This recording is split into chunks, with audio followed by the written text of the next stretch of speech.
જૂનાગઢમાં માણાવદર નગરપાલિકા સૌથી વધુ ચર્ચામાં રહેલી છે કેમ કે અહીં હાલ ભાજપના ધારાસભ્ય છે અને તેઓ એડી ચૂંટણી જોર લગાવી રહ્યા છે અને હાલ બંને મુખ્ય હરીફ પક્ષો કોંગ્રેસ અને ભાજપ જીતના દાવા કરી રહ્યા છે। હાલ અહીં વહીવટદારનું શાસન છે। બીજી તરફ માણાવદરનો મુખ્ય મુદ્દો પાણીનો પ્રશ્ન છે અને સૌથી પહેલા પાણીનો પ્રશ્ન હલ થાય તેવા પ્રયત્નો હાથ ધરાશે તેવી વાતો બંને પક્ષો દ્વારા કરવામાં આવી રહી છે।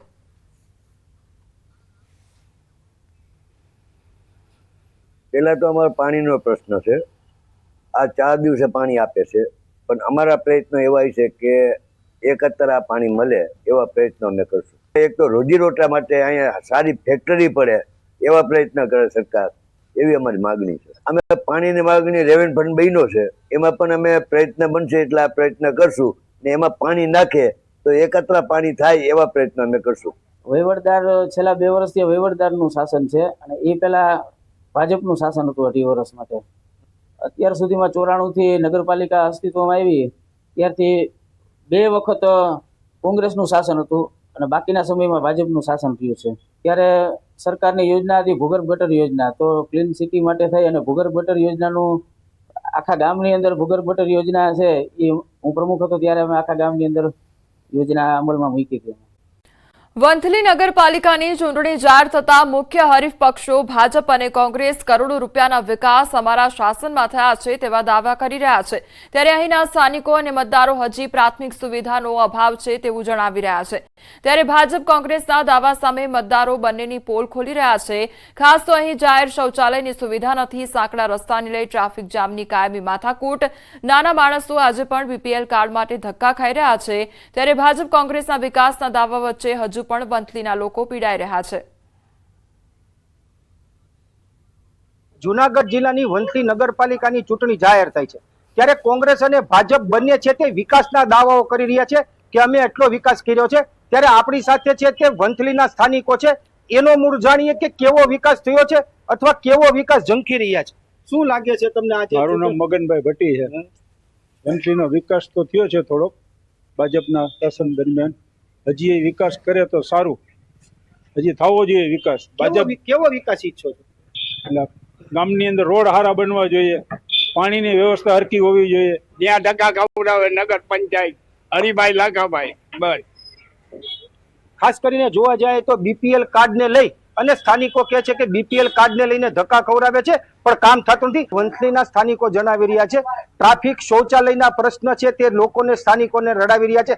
સાથે જે ભૂગર્ભ ગટરના કામ થયા છે તેમાં પણ અનેક પ્રકારના ભ્રષ્ટાચાર થઈ હોવાનું સ્થાનિકો જણાવી રહ્યા છે। ત્યારે કોંગ્રેસ અને ભાજપના દાવા છે કે અમે બહુમતી પાસ કરશું। ત્યારે 18 તારીખે વંથલીના મતદારો છે તે કોના ઉપર કળશ જોડશે તે જોવાનું રહ્યું।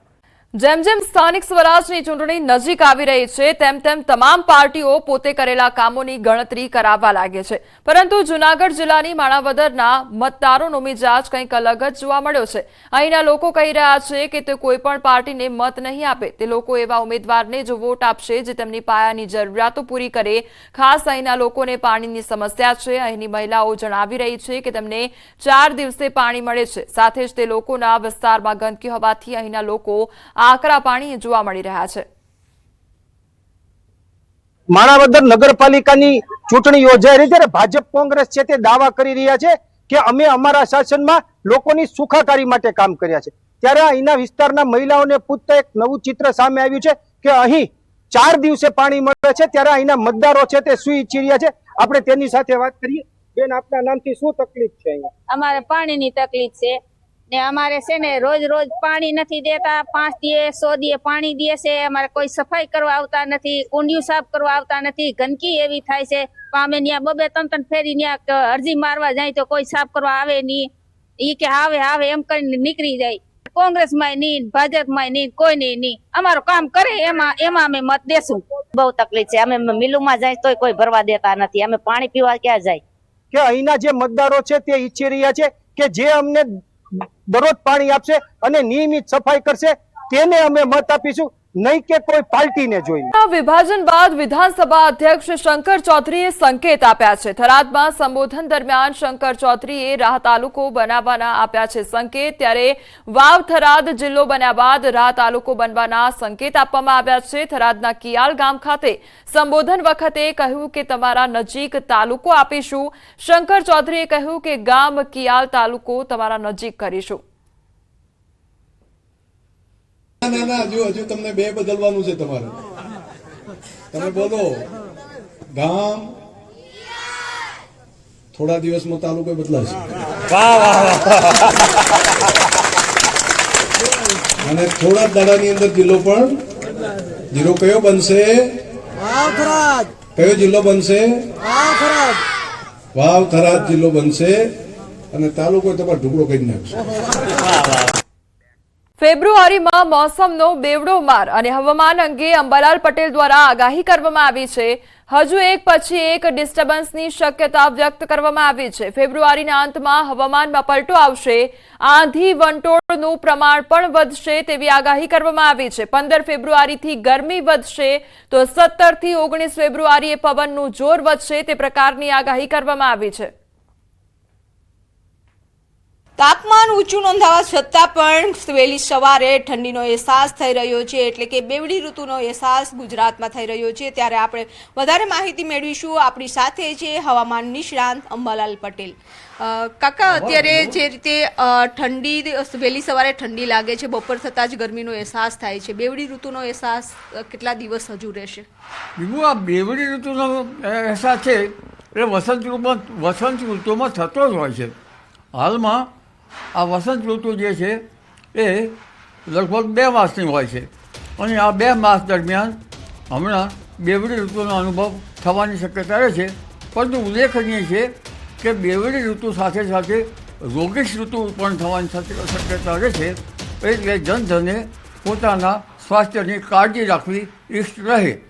કાકા, આ ફેબ્રુઆરીનો અંત છે એ કેવો રહેશે? કેટલી ઠંડી પડશે કે ગરમી શરૂ થઈ જશે?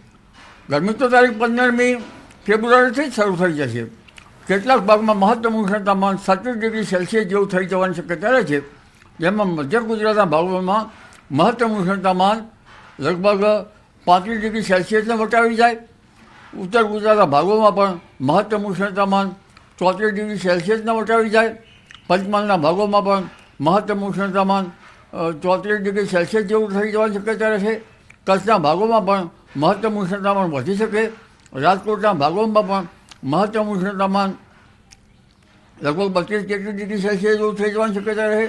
જૂનાગઢના ભાગોમાં પણ મહત્તમ ઉષ્ણતામાન લગભગ 32-33 ડિગ્રી સેલ્સિયસ જેવું થઈ જવાની શક્યતા રહે। દક્ષિણ ગુજરાતના ભાગોમાં પણ મહત્તમ ઉષ્ણતામાન લગભગ 33-34 ડિગ્રી સેલ્સિયસ જેવું થઈ જવાની શક્યતા રહે।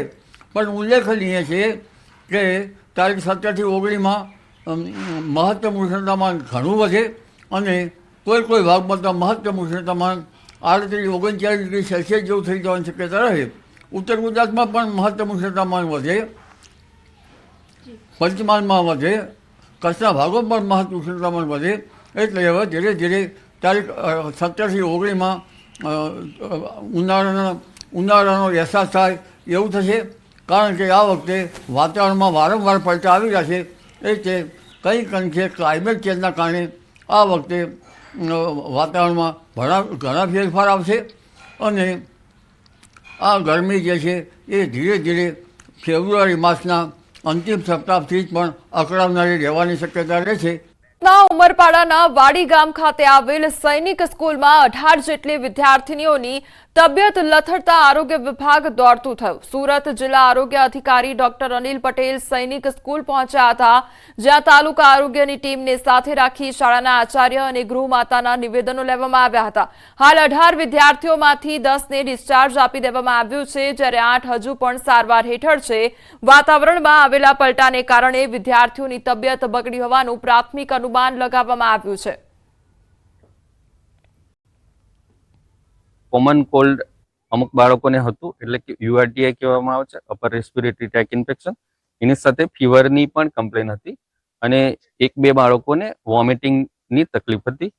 તો 18 બાળકોને આપણે ગઈકાલે 108 દ્વારા અને અન્ય જે સુવિધા મળી એ પ્રમાણે CHC જંખવા વખતે જે મેડિકલ ઓફિસરની ટીમ છે ત્યાં બતાવવામાં આવ્યા હતા. એમાંથી ઓબ્ઝર્વેશનમાં રાખીને અમુક બાળકોને પાછા પરત કરવામાં આવ્યા હતા. કચ્છમાં કેબલ ચોરી મામલે ચોંકાવનારો ઘટસ્ફોટ થયો છે. પોલીસ હેડ કોન્સ્ટેબલે જ ચોરી કરાવી હતી અને સાગરીત સાથે મળીને કેબલ ચોરી કરાવી. પોલીસ કર્મચારીએ ચોરી કરાવ્યાની કબૂલાત કરી છે. મોજશોખ માટે ચોરી કરાવ્યાની કબૂલાત કરવામાં આવી છે. તો પોલીસે ભુજના હેડ કોન્સ્ટેબલ અને તેના મદદગારની ધરપકડ કરી છે. આરોપી કોન્સ્ટેબલ અગાઉ જખૌ પોલીસમાં નોકરી કરી ચૂક્યો હોવાથી મુદ્દામાલ રૂમમાંથી કેબલ ચોર્યા હતા.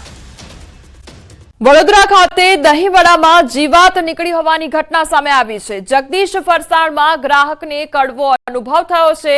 પાદરા વડોદરા રોડ પર આવેલી દુકાનમાં લાપરવાહી સામે આવી છે. તો વડોદરામાં અવારનવાર ફૂડમાં જીવાત નીકળવાની ઘટના બની રહી છે. ત્યારે વધુ એક આ ઘટના સામે આવી છે. જગદીશ ફરસાણ વાળાના ત્યાં દહીંવડા ઓર્ડર કરવામાં આવ્યા હતા અને તે દહીંવડામાં જીવાત નીકળી હોવાના દ્રશ્યો સામે આવ્યા છે. વડોદરામાં અવારનવાર જ્યારે પણ આ પ્રમાણે ખાવાનો ઓર્ડર આપવામાં આવતો હોય છે તેમાં જીવાત નીકળવાની ઘટના બનતી હોય છે.